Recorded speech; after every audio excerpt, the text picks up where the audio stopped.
El día en que enterraron a mi abuela, mi tío me entregó un vaso de agua y me dijo: «Bébete esto. Lo vas a necesitar para lo que viene después». No entendí lo que quería decir hasta 48 horas más tarde, cuando mi primo Marcus se plantó en medio de la sala de estar de mi abuela, la casa donde yo había vivido durante 6 años cuidándola, y me dijo que ya no tenía ningún derecho a estar allí. «Tú nunca has sido realmente parte de esta familia», dijo. «La abuela solo te tuvo aquí porque le dabas pena. El testamento va a dejar eso muy claro». Lo dijo delante de mi tía, mis 2 otros primos y la vecina de mi abuela, que había pasado a dejar una cazuela. Lo dijo lo suficientemente alto como para que yo pudiera oír cada palabra desde el otro lado de la habitación, incluso por encima del sonido de mi propio corazón. Yo me había mudado con mi abuela, Ruth Eleanor Davenport, cuando tenía 24 años. Le habían diagnosticado Parkinson en etapa temprana, y el resto de la familia había estado de acuerdo, con entusiasmo, ahora lo entiendo, en que alguien tenía que estar con ella a tiempo completo. Estaba entre trabajos, decían. Era el que más disponibilidad tenía, decían. Era el más cercano a ella de todos, decían. Lo que no decían era que ninguno de ellos quería hacerlo. Así que dejé mi apartamento en Phoenix. Dejé la solicitud de posgrado en la que había estado trabajando durante 2 años.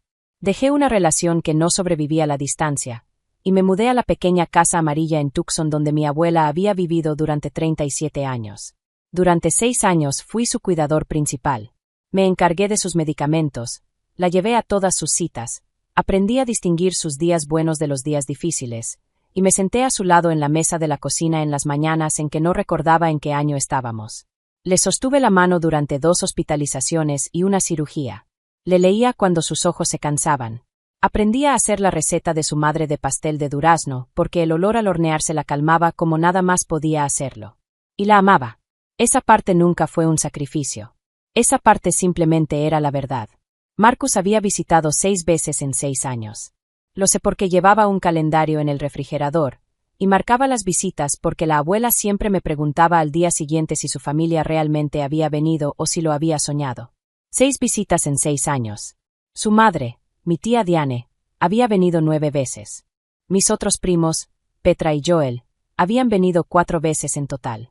Ninguno de ellos ofreció nunca ayudar. Ninguno envió dinero para los gastos médicos, ni siquiera cuando lo pedí directamente. Mi tío Richard, el único hijo sobreviviente de mi abuela, llamaba religiosamente todos los domingos, pero vivía en Portland, y su salud tampoco era buena, y yo nunca lo culpé como culpaba a los demás.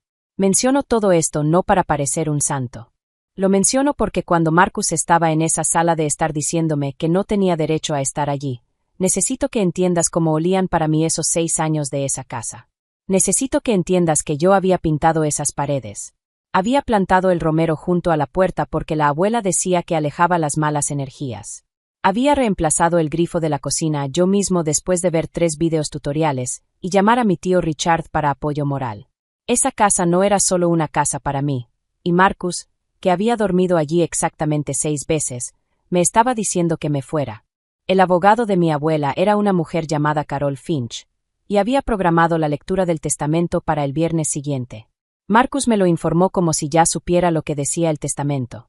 Estaba relajado de una forma que me revolvía el estómago. Tenía las manos en los bolsillos y miraba la habitación como un hombre haciendo una evaluación. «Deberías empezar a pensar a dónde vas a ir», me dijo. «No va a ser cómodo para ti estar aquí después del viernes». Le pregunté qué significaba eso. Sonrió, y era el tipo de sonrisa que alguien usa cuando cree que ya ha ganado. «Significa que la abuela fue mucho más lúcida de lo que tú pensabas». Se fue aquella tarde, y yo me quedé mucho tiempo en la cocina intentando entender qué sabía realmente y qué era lo que me daba miedo. Sabía que mi abuela me quería. Nunca lo había dudado. Pero también sabía que había estado vulnerable en su último año, y que Marcus había empezado a llamar más frecuentemente alrededor del mes 8. No cada semana, pero lo suficiente como para que yo lo notara. Sabía que la tía Diane había visitado 2 veces en los últimos 4 meses, más que en los 3 años anteriores combinados. Sabía que mi abuela a veces estaba confundida, y que las personas confundidas pueden ser guiadas hacia cosas que no habrían elegido por sí mismas. Tenía miedo de que alguien la hubiera guiado. Esa noche llamé a mi tío Richard. Él escuchó sin interrumpir, que es una de las cosas que siempre he amado de él. Cuando terminé, hubo un silencio, y luego dijo: Voy a volar hasta allí. Tú no tienes que. Lo sé. No tengo que hacerlo.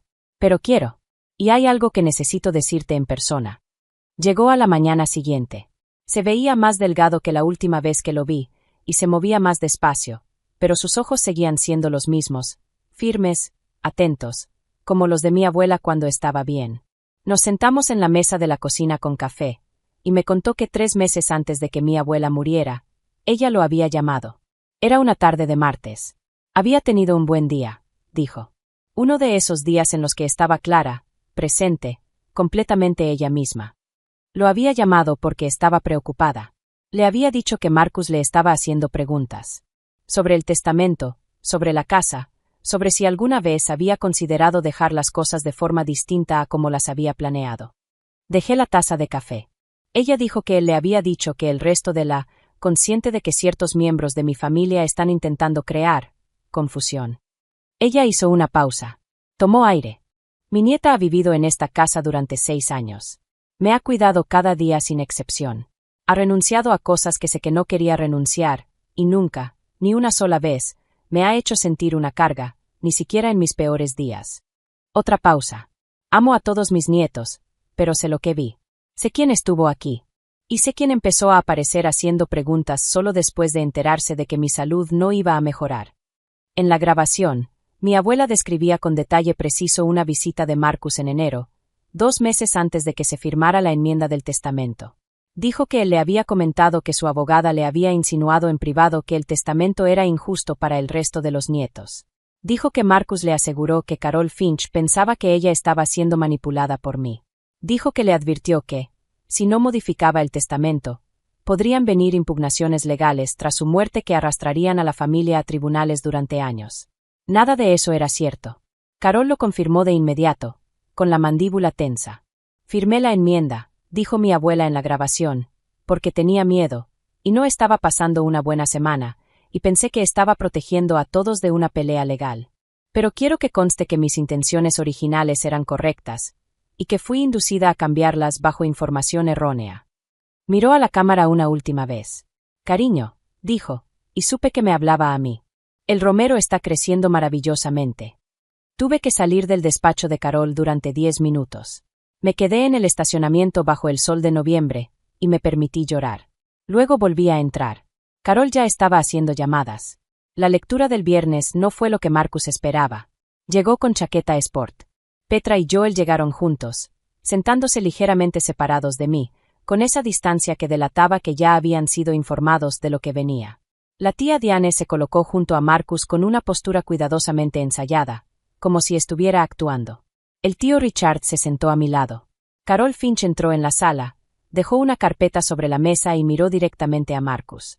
Antes de comenzar, dijo, debo informarles que ha llegado a mi conocimiento información nueva con relevancia legal sobre la validez de la enmienda más reciente de este testamento. La expresión de Marcus cambió apenas. Apenas lo suficiente. Carol explicó, con lenguaje jurídico preciso, que la enmienda firmada en marzo había sido obtenida mediante tergiversación material. Específicamente, que Marcus había afirmado falsamente que ella, Carol, había recomendado cambios en el testamento. Eso constituía fraude en la obtención de un documento legal.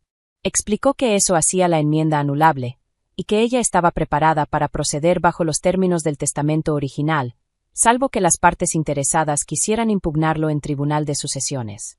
Lo dijo como quien lee una lista de supermercado. Marcus dijo, eso no es, está tergiversando lo que pasó. Carol respondió, tengo una declaración grabada de su abuela describiendo la conversación en detalle, incluyendo la afirmación falsa que usted hizo sobre mi asesoría profesional.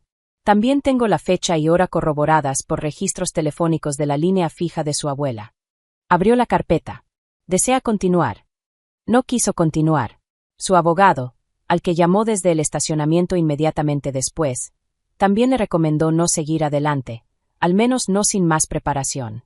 La impugnación de sucesión que Marcus aparentemente llevaba meses preparando se desmoronó antes incluso de ser presentada formalmente, porque la grabación de mi abuela era exactamente tan clara y deliberada como ella había querido que fuera. Ella sabía lo que hacía.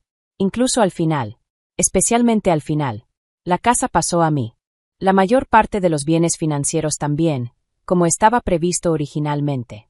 Petra y Joel recibieron las cantidades que mi abuela siempre había querido para ellos, y permanecieron en silencio de una forma que sugería que quizás sabían más del plan de Marcus de lo que admitían. No lo sé. Decidí no saberlo.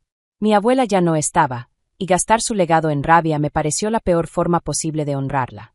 Marcus recibió únicamente un pequeño legado personal, un reloj de bolsillo que había pertenecido a mi abuelo. Mi abuela lo había especificado por nombre en el testamento original. También en eso había sido precisa. El tío Richard se quedó una semana.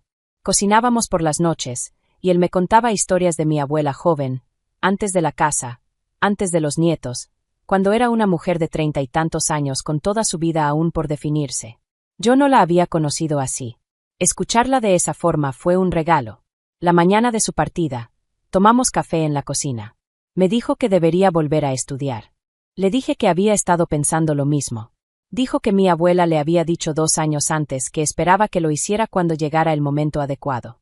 Decía que no quería que te perdieras por completo, dijo. Miré la cocina, las paredes pintadas, el romero entrando por la ventana, el grifo que yo mismo había reparado. Creo que no me perdí, dije. Me matriculé en el semestre de primavera, ciencias ambientales, que era lo que siempre había querido estudiar. Me quedé con la casa porque la casa es parte de lo que ella me dejó y también parte de lo que yo construí, y esas dos cosas no tienen por qué separarse. Puse una pequeña placa junto a la puerta. Nada grande, solo algo que pudiera ver al llegar. Ruth Eleanor Davenport vivió y fue amada aquí. El romero junto a la entrada ahora es más alto. Ha sobrevivido 3 inviernos y un verano especialmente duro. Sigue ahí. Y eso parece correcto. A veces pienso en lo que mi abuela dijo en aquella grabación, que no quería confusión sobre sus deseos. Pasó toda su vida siendo cuidadosa, deliberada y clara con lo que le importaba. Y pasó sus últimos meses preocupada de que alguien intentara reescribirlo. Grabó aquel video en una butaca, con la lámpara encendida, porque quería asegurarse de que su historia no se desviara de la verdad. Y pienso en eso. Y luego pienso en Marcus con su chaqueta sport. Y en Carol Finch abriendo la carpeta con la expresión de alguien que lleva 26 años, sin sorprenderse de quienes creen ser los primeros en intentar algo así. Y entonces lo entiendo con claridad. Ella sabía exactamente lo que estaba haciendo. Mi abuela siempre lo supo.